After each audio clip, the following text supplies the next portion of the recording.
हरीलाल को लेके इंस्पेक्टर विजय वर्धा गांव की ओर रुख करते हैं। तुम्हारी बात सच तो निकली हरीलाल, पर मुझे ये बात समझ नहीं आई कि अगर लाश को कल रात दफनाया गया तो वो रातों रात कंकाल कैसे बन गई। हुजूर, मैंने उस लड़की से जो कुछ भी सुना सब आपको बता दिया।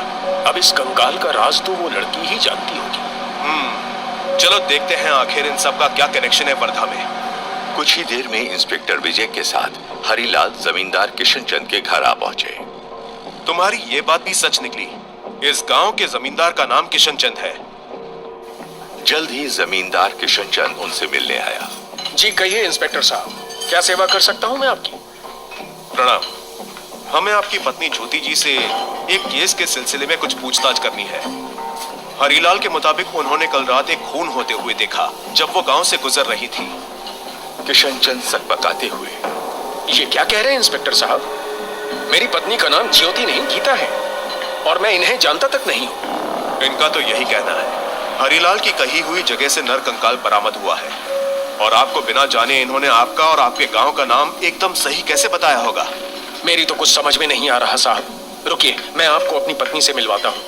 किशन चंद ने अपनी पत्नी को आवाज दी। कुछ समय बाद अंदर से एक औरत निकल के आई। नहीं, ये वो महिला नहीं है। देखा आपने? आपको जरूर कोई गलत फहमी हुई है। ये सच कह रहे हैं इंस्पेक्टर साहब। कल रात क्या, मैं तो कभी भी कहीं अकेले नहीं जाती हूँ। किशन चंद की पत्नी की बात सुनते ही हरीलाल और विजय सकते में आ जाते हैं। अगर आपको अब भी यकीन नहीं आ रहा तो आप मेरे बारे में गांव वालों से पूछ लीजिए। वो तो हम पूछ ही लेंगे किशन चंद जी। हमारी शादी 2 साल पहले ही हुई है। ये देखिए हमारी शादी की फोटो। जरूर हरीलाल को कोई धोखा हुआ है। नहीं नहीं, मुझे कोई धोखा नहीं हुआ है। कल रात हुई हर एक बात मुझे अच्छे से याद है। और फिर मेरी बताई जगह पे से वो कंकाल कैसे निकला? मैं तो इनसे कभी मिला भी नहीं, फिर मैंने इनका नाम और पता कैसे जान लिया? इंस्पेक्टर विजय ध्यान से दोनों पक्षों की बात सुन अचानक उठ खड़े हुए। ये गुत्थी जल्दी ही सुलझानी पड़ेगी। किशन चंद जी, जब भी हम आपको पूछताछ के लिए थाने बुलाएं, आपको आना पड़ेगा। किशन चंद और उनकी पत्नी गीता आश्चर्य से उनको जाते हुए देख रहे थे। वर्धा गांव से वापसी के रास्ते पे इंस्पेक्टर विजय को एक नई खबर मिलती है और वो तुरंत अपने पुलिस थाने की ओर रुख करते हैं। क्या बात है साठे? सर, उस कंकाल की फॉरेंसिक रिपोर्ट आ गई है। ये रही फाइल। फाइल को पढ़ते वक्त एकदम से इंस्पेक्टर विजय अचंभित हो जाते हैं। ये कैसे हो सकता है? क्या बात है सर? क्या लिखा है रिपोर्ट में? उस औरत ने जैसे बताया था बिल्कुल वैसे ही इस आदमी को मारा गया है। रिपोर्ट में लिखा है कि इसकी पसलियां टूटी हुई थी और किसी धारदार हथियार से उस पर कई बार वार किया गया था। हरीलाल की कही हर एक बात सच निकली है, सिवाय एक बात के। वो कौन सी बात है सर? वो ये है कि इस व्यक्ति की मौत कल नहीं बल्कि 2 साल पहले हुई थी। रिपोर्ट में यह कंकाल 2 से 3 साल पुराना बताया गया है। और वैसे भी हरीलाल के मुताबिक अगर ये व्यक्ति कल मारा गया तो रातों रात लाश कंकाल कैसे बन गई? और ये भी एक अद्भुत संयोग है कि किशन चंद की शादी भी ठीक 2 साल पहले हुई। उस लड़की का भी कोई पता नहीं चला। साठे, आखिर ये माजरा क्या है? साहब, मुझे तो कोई आत्मा वात्मा का चक्कर लगता है। चुप रहो साठे, आत्मा वगैरह कुछ नहीं होती। मुझे इसमें किसी गहरे षड्यंत्र की बू आ रही है। तुम उस पटवारी किशन चंद की पूरी कुंडली निकलवाओ।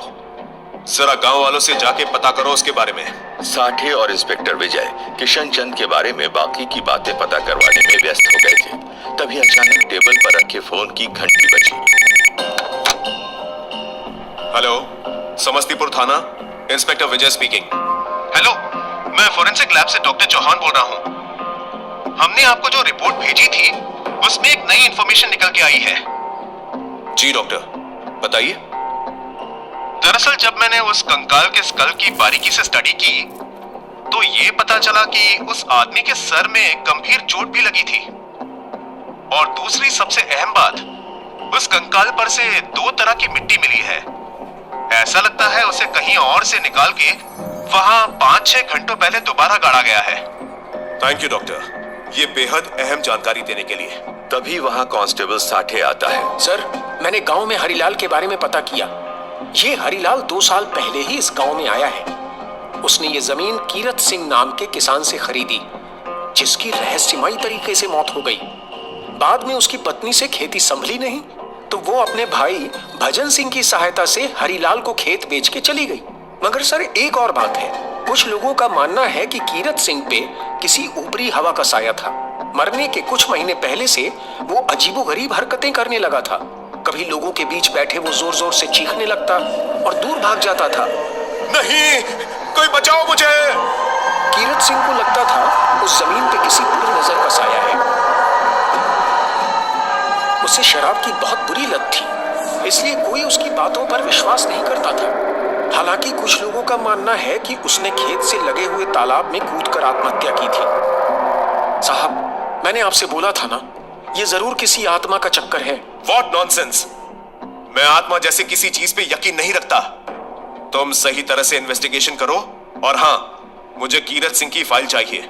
बस एक बार इस ज्योति का पता पड़ जाए, सारे सवालों के जवाब मिल जाएंगे। क्या हरिलाल के खेत में सच में किसी ऊपरी हवा का साया था? कहानी जारी रहेगी।